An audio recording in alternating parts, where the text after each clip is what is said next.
Assalamualaikum warahmatullahi wabarakatuh. Oke, kembali lagi di keuangan publik. Ini bukan chapter 17.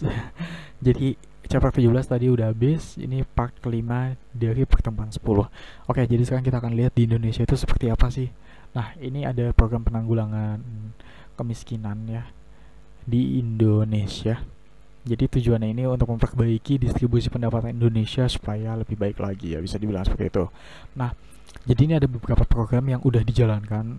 Nah, salah satu isu yang bukan isu sih, salah satu yang paling sering dibahas itu kan ini kan PKH kan, program keluarga harapan. Nah, gue bakal jelasin dikit program keluarga harapan ini tuh apa sih sebenarnya. Nah, jadi program keluarga harapan ini ya ini tuh jadi kayak setiap rumah tangga itu di yang apa ya, yang layak mendapatkan namanya ini conditional cash transfer program ya. Jadi setiap rumah tangga yang layak mendapatkan yang namanya ini conditional cash transfer program. Nah, nanti keluarga itu, rumah tangga itu akan dikasih uang ya, dikasih transfer oleh pemerintah, tapi itu harus memenuhi kewajiban-kewajiban yang dipersyaratkan oleh pemerintah. Nah, contoh misalnya kayak dikasih uang nih sekian, itu tuh wajib mensekolahkan anaknya. Contoh misalnya kayak kalau misalnya punya balita wajib cek balitanya ke posyandu setiap secara berkala gitu.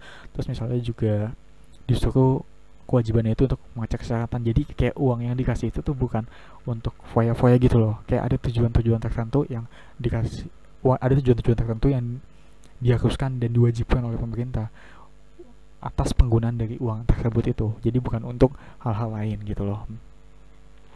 Nah, di sini ada PKH. PKH ini ya dalam hal itu ya rumah tangga lah itu lah ya. Jadi di sini distributionnya di sini ada yang cash, ada yang in kind, ada yang berupa barang, ada yang berupa cash tunai gitu loh. Nah, ini per household that meets several condition bottom 15. Nah, yang pertama ada PKH, terus ada PIP. Nah, PIP ini di bidang pendidikan ya.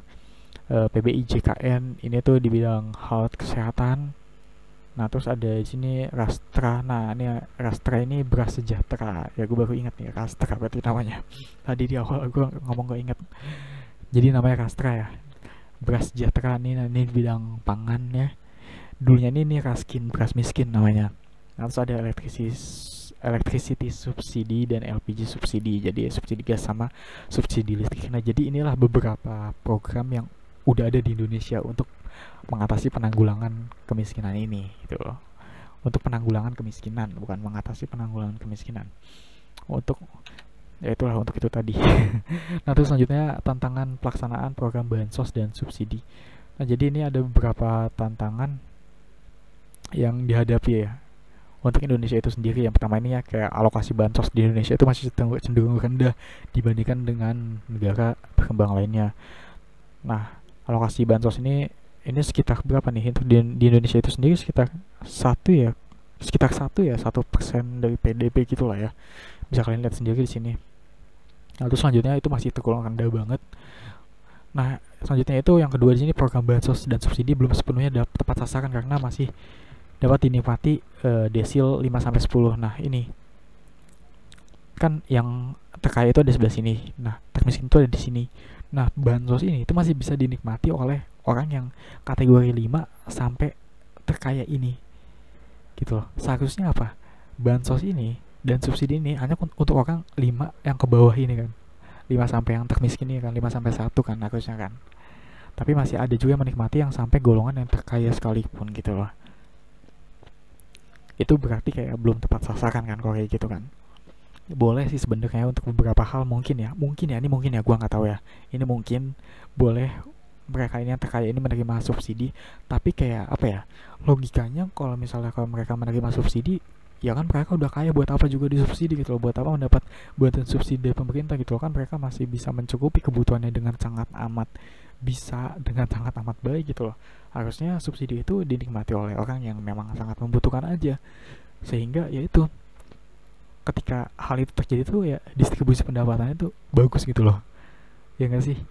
Jadi kayak ketimpangannya tuh akan semakin kecil ya, karena itu tadi, karena misalnya kayak si A ini miskin kan, A ini miskin, si B ini yang kaya nih, ya kan. Ketika A ini, ah, jangan deh, misal si A ini miskin kan. Nah, ketika A ini dia ini membeli sesuatu barang gitu ya, membeli suatu barang, dia disubsidi, alhasil apa, pengeluaran dia semakin kecil kan. Ya artinya, ya itu artinya pendapatan mereka itu yang bisa dinikmati itu akan lebih semakin banyak gitu loh. Dan subsidinya ini juga ketika memang buat orang yang golongan dari desil dari 5 ke bawah ini aja, maka subsidinya itu dimungkinkan bisa lebih besar gak sih? Ya karena itu tadi, karena yang terkaya ini nggak menikmati gitu, nggak menikmati sama sekali, sehingga uang subsidinya itu buat mereka aja yang ke bawah ini nih ya, sehingga subsidinya masih bisa dimungkinkan loh akan lebih besar gitu loh daripada ketika ya semua yang menikmati seperti ini. Jadi kayak sama kata aja, apa bedanya gitu loh, yang butuh banget bantuan sama yang sama sekali sangat amat tidak butuh bantuan. Jadi kayak nggak ada bedanya di sini. Nah terus yang ketiga itu tantangannya itu ya efektivitas dalam menurunkan angka kemiskinan itu cenderung menurun ya. Jadi tingkat efektivitasnya itu cenderung menurun gitu loh. Jadi kayak ada kegiatan A misalnya, kayak kegiatan A, kegiatan B, kegiatan C, itu ya apa yang dilakukan itu kayak cenderung menurun aja. Efektivitasnya nggak sesuai dengan targetnya, target capaian daripada itu tuh kayak nggak sesuai gitu loh dalam hal kemiskinan, dalam hal menurunkan kemiskinan di sini. Jadi itu tadi, ini perlu lagi untuk diatasi, ini merupakan sebuah tantangan yang harus dihadapi. Dan harga ekonomi harga keekonomian BBM dan energi turun pada tahun 2020 di bawah mendekati harga penetapan pemerintah. Dan ini ya, ini jadi 4 tantangan yang harus dihadapi oleh Indonesia dalam pelaksanaan bansos dan subsidi. Nah, selanjutnya di sini ada beberapa reformasi yang akan dilakukan atau sudah dilakukan ya. Ya, ini intinya reformasi yang dilakukan lah ya di perlindungan sosial, dalam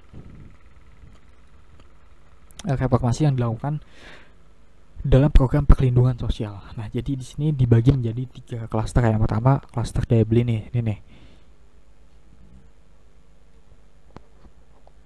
Nah, untuk klaster daya beli ini sendiri, ini tuh tujuannya itu untuk mendorong daya beli masyarakat supaya mereka ini mampu mencukupi kebutuhan pokok yang diperlukannya. Nah, di sini bisa dilihat, di sini tuh ada subsidi LPG dan listrik ya kan, dan ada juga ini kartu sembako lah ya. Jadi tujuannya itu tadi untuk mendorong daya beli masyarakat.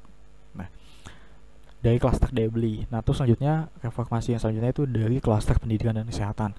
Nah, itu program untuk pengembangan kualitas SDM ya, yang terdiri dari PKH di sini, KIP dan PIP, bidik misi contohnya di sini, dan PBI JKN ya. Dan selanjutnya yang terakhir di sini dari klaster ketenagakerjaan. Nah, ini tuh siap masuk pasar tenaga kerja dan saat kerja. Nah, jadi untuk di klaster ketenagakerjaan ini sendiri, itu reformasinya itu nanti itu akan dilakukan peningkatan skill bagi tenaga kerja, sehingga mereka ini nanti kan umumnya ya ketika skillnya bagus, maka mereka akan mendapat pendapatan yang lebih layak, pendapatan yang lebih besar gitu loh. Maka dari itu, inilah ketiga klaster dalam reformasi program perlindungan sosial. Nah, selanjutnya di sini ini terkait sama COVID ya. Jadi ini ada beberapa hal yang dilakukan oleh pemerintah ya terkait COVID ya. Di sini mulai dari PKH, dari kartu sembako, diskon listrik, bansos tunai dan bansos sembako, terus BLT dana desa, dan kartu prakerja ya. Ini ada di masa-masa penyebaran COVID ini ada kebijakannya terkait itu tadi perlindungan sosial gitu loh. Oke, sekian dulu untuk pertemuan 10 pada kesempatan kali ini. Ya, jangan lupa kalau misalnya ada penjelasan gue yang salah, ada yang gak jelas, tolong komentar aja di bawah ya. Oke, sekian dulu dari gue. Wassalamualaikum warahmatullahi wabarakatuh.